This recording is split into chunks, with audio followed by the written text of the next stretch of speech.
So this is a 1951 GE Model 415. Picked it up yesterday. It was very dusty, dirty, so I took it apart, cleaned it up, came out very nice. One of the cool things about it is the dial. The pilot light is behind the dial and follows the needle around the dial, which is very cool. So there's a little spotlight on the area of the dial where you are.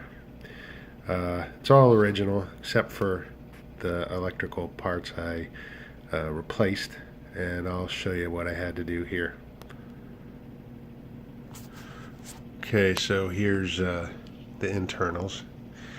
On this one right here, these plates in the tuning condenser, the outer two plates were pressed in. I don't know how that happened, probably something I did when I opened it up the first time, but what would happen is as soon as the dial got to, say, over here, there was a pop and no stations down at the end of the dial.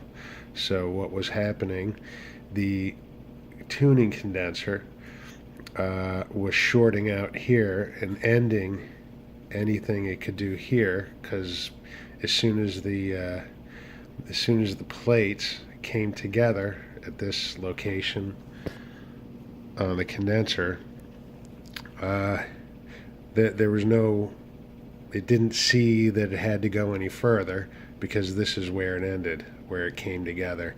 Instead of all the way down there, it was somewhere up top there. So that's about all I did. Replaced the 50C5 audio output tube, and that's it. Cleaned it out, give it a nice cleaning. It sounds great. It pulls in a ton of stations. Not the favorite way I like to purchase a radio, but it was a good buy. And that's it for this weekend.